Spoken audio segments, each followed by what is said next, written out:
chaîne YouTube pour cette première vidéo. Donc je voulais vous faire en fait une petite introduction à la chaîne, que vous puissiez déjà savoir qui je suis, pourquoi cette chaîne a été créée, voilà, quel est le projet, vous expliquer un petit peu comment je vois la suite.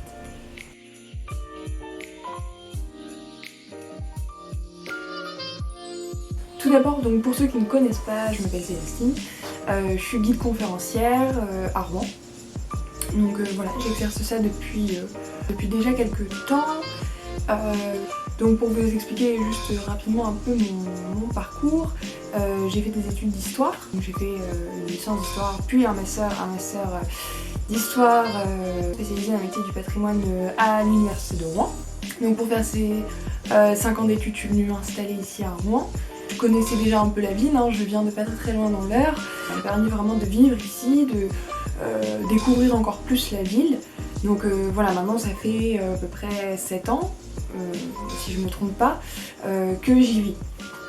Donc pendant ces études, voilà, j'ai réfléchi un peu à ce que je voulais faire. J'ai toujours voulu transmettre des choses qui me passionnaient, et l'histoire me passionne depuis toujours.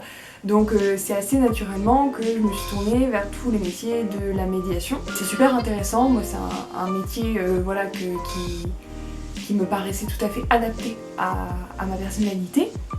Avec ce master, j'ai pu faire déjà plusieurs stages, donc j'ai pu déjà commencer à vraiment me rendre compte de ce que c'était ce métier, ce qui m'a confirmé d'ailleurs que c'était bien ce que je voulais faire. Et ensuite, donc, quand j'ai terminé mon master, voilà, j'ai eu plusieurs expériences professionnelles, et j'ai notamment pu faire ma carte professionnelle de guide conférencier. Ça a mis du temps, hein, c'est long, la préfecture.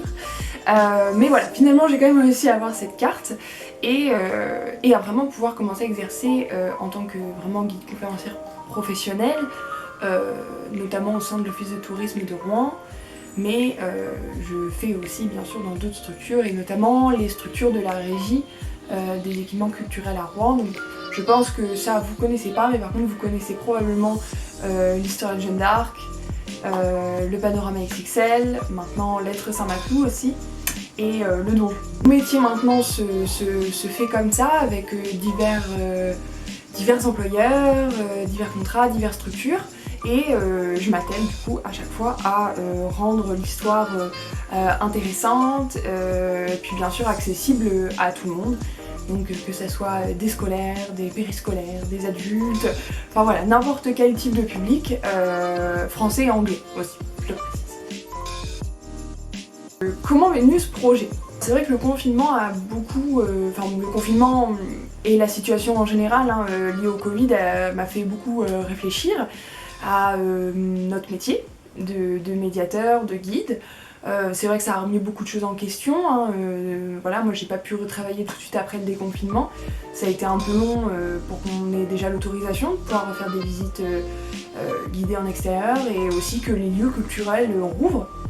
Hein, moi les lieux pour lesquels je travaille ont rouvert seulement en juillet. Donc ça a été, vous voyez, une période quand même assez longue. C'est quand même une année extrêmement calme. Voilà, j'ai pas pu travailler autant que prévu, j'ai pas pu faire autant d'heures que prévu, et c'est le cas de tous mes collègues, hein, mais ça m'a donné aussi beaucoup de temps pour réfléchir, à me dire, c'est vrai que dans ces conditions, comment je peux faire de la médiation autrement, comment on peut faire évoluer aussi nos manières de fonctionner. Petit fait assez important quand même, je l'ai pas précisé, mon mémoire de master, je l'ai réalisé justement sur les moyens de médiation numérique. Et c'est vrai que c'était très intéressant. Il y avait cette idée que j'avais depuis longtemps de faire des vidéos. Comme il paraît qu'il fallait qu'on se réinvente, eh bien je me suis dit c'est peut-être le moment finalement de me lancer dans ce projet de chaîne YouTube.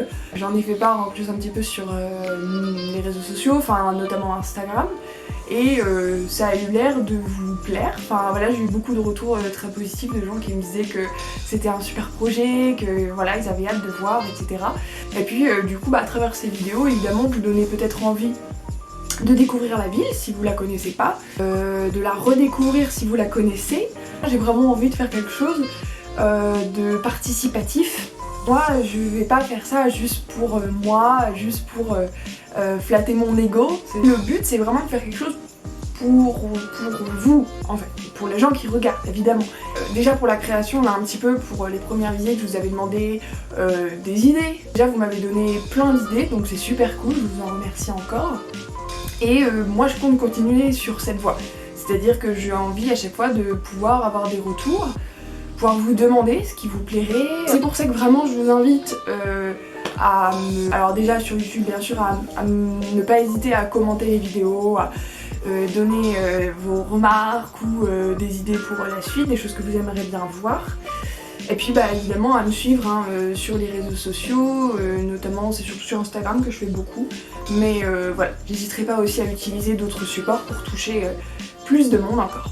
À cette occasion, je vous ai aussi fait une petite fac sur Instagram.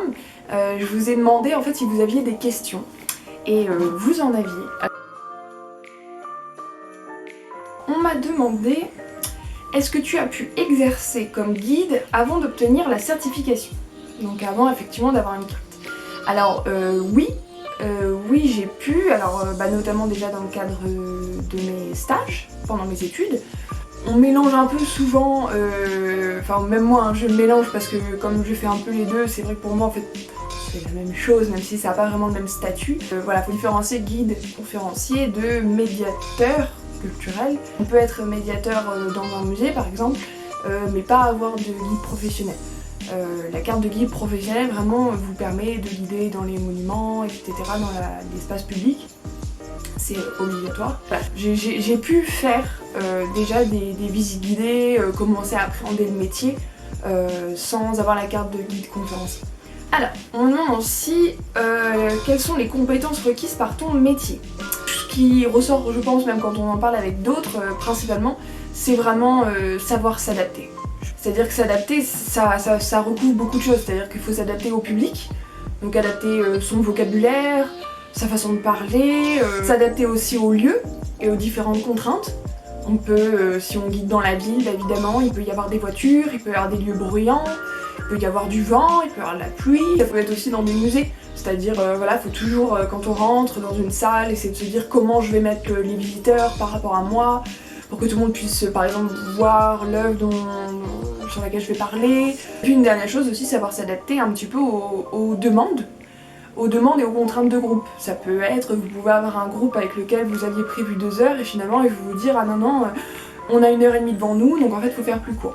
Il faut quand même savoir garder voilà, son sang-froid et se dire ok, voilà, j'y vais, je m'adapte et voilà. Après, je pense qu'il faut aimer les gens.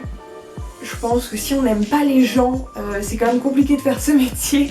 Je pense qu'il faut vraiment avoir une passion et une envie de partager. Il faut pas penser que le job de guide c'est super, c'est juste hop, on va devant des gens puis on raconte des choses qui comme ça, que l'on connaît. Ça vient pas par magie, toutes ces connaissances, c'est des connaissances qu'il faut acquérir par les recherches, par la lecture. Pour moi, un guide, vous devez savoir ça, quitte à ne donner que ça aux gens. Je trouve qu'il faut être préparé, avoir un gros bagage le plus gros possible, et c'est encore en train de se faire, moi, mon bagage, clairement. Est-ce que tu es astreinte à une ville ou c'est un choix? Alors non, la carte de guide conférencier, c'est une carte nationale, donc on peut aller partout. Moi, c'est vraiment un choix, pour des raisons que ce soit personnel, mais aussi professionnel. Enfin, j'ai eu la chance d'avoir quand même pas mal un petit réseau qui s'est constitué ici, d'avoir des connaissances, des opportunités surtout. Et il y a tellement de richesses, de choses à faire au niveau du patrimoine que je ne voyais pas pourquoi partir. Finalement j'ai un peu trouvé ma place, vous voyez ici. Rouen, ta ville natale? Bon non, du coup comme je vous l'ai dit, non, je viens de l'Eure, donc c'est pas ma ville natale, mais on va dire que c'est ma ville d'adoption. Comment s'est déroulée la réouverture de la cour de lettres de Saint-Maclou? Bon, je vais pas tout vous spoiler quand même tout de suite. Je pense que ça se rapproche probablement dans mes premières vidéos, parce que c'est quelque chose que vous m'avez énormément demandé. Voilà, je pense que vous aurez votre réponse bientôt.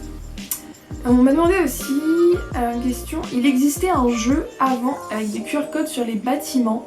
C'est toujours d'actualité. Honnêtement, je vois pas exactement de quoi tu parles. Après, je connais pas tous les jeux qui se font à Rouen. Après, c'était peut-être quelque chose qui était organisé par l'office de tourisme. Vraiment, si vous avez besoin de vous renseigner, je vous conseille d'aller regarder sur tourisme.com si je me trompe pas. Dans tous les cas, j'essaierai de vous remettre le lien dans la barre d'infos, et voilà, ils répertorient un peu tout ce qui se fait à Rouen, donc voilà, si vous avez des questions sur les jeux ou quoi, faut pas hésiter à aller regarder là. Alors, hâte de voir la fac des 10 000 abonnés, Célestine. Oui, bah écoute, moi aussi, hein. Bien entendu, du coup, pour essayer de faire un petit peu grossir cette chaîne, n'hésitez pas d'ores et déjà à vous abonner.